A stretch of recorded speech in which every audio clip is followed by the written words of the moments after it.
সপরিবারে মান্নাত ছাড়ছেন শাহরুখ, কিন্তু কেন? আর কোথায় ঠাঁই হচ্ছে কিং খানের? অপরদিকে পাঠান 2 তো আসছে, কিন্তু এবারও কি জিম চরিত্রে দেখা যাবে জনকে, নাকি হবে মুখ বদল? জানাবো সবটা।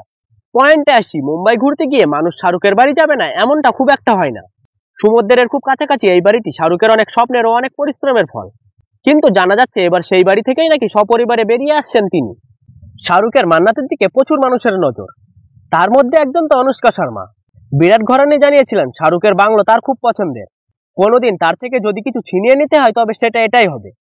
কিন্তু এবার যে শাহরুখ তার পছন্দের মান্নাত ছেড়ে বেরিয়ে আসছেন, কারণ কি? তাহলে কি আর সেই বাড়িতে থাকবেন না? কিং খান তো নতুন বাড়িও কিনেছেন পালি হিলে, তবে কি শাহরুখ নিজের নতুন বাড়ি পালি হিলেই থাকবেন সামনের কিছুদিন? সপরিবারে সেখানে শিফট করছেন তিনি, কিন্তু মান্নাত ছেড়ে তিনি আজীবনের মতো যাচ্ছেন না। সূত্র মারফত খবর তার স্বপ্নের মান্নাতে কাজ শুরু হবে, এবং অন্দরের ইন্টেরিয়র নাকি পুরোটাই পাল্টে যাবে, 2টি ফ্লোর যোগ করা হবে। গৌরী খান প্রশাসনের কাছ থেকে অনুমতিও নিয়েছেন। পালি হিলের বাড়িতেই থাকবেন মে মাসের আগে থেকে। কাজ শুরু হবে মে মাস থেকে এবং চলবে প্রায় 2 বছর ধরে। তারপর আবার তারা ফিরবেন, এবং পালি হিলের সেই বাড়িতেই আপাতত তাদের আস্তানা।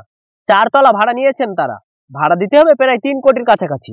কিন্তু এই খবর আসার পর থেকেই বেশ মন খারাপ শাহরুখ ভক্তদের, কারণ কিং খানের বাড়ির সামনে তার ভক্তদের স্মৃতি জড়িয়ে আছে।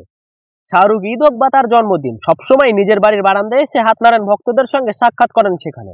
তার জন্মদিন মানে মান্নাতের সামনে ভিড়, এবং শুধু তাই নয়, শাহরুখেরও ভুল হয় না দেখা দিতে। আসন্ন সময় সেটা হয় কিনা এখন সেটাই দেখা। অপরদিকে শাহরুখ খানের 2023 সালে মুক্তিপ্রাপ্ত পাঠান ব্লকবাস্টার হিট ছিল।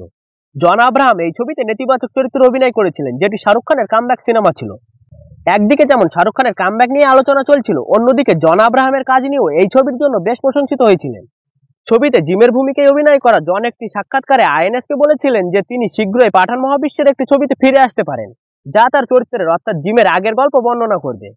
শাহরুখ খানের পাঠান সিরিজে জন আব্রাহামের প্রত্যাবর্তনের গুঞ্জনটি বিশ্বাসযোগ্য বলে মনে হচ্ছে, কারণ শোনা যাচ্ছে আদিত্য চোপড়া টাইগার ভার্সেস পাঠান আনার আগে একটি প্রিকুয়েল ছবি নিয়ে আসবেন, যা সালমান খান এবং শাহরুখ খানের চরিত্রগুলির মধ্যে প্রতিযোগিতার পরিবেশ তৈরি করবে।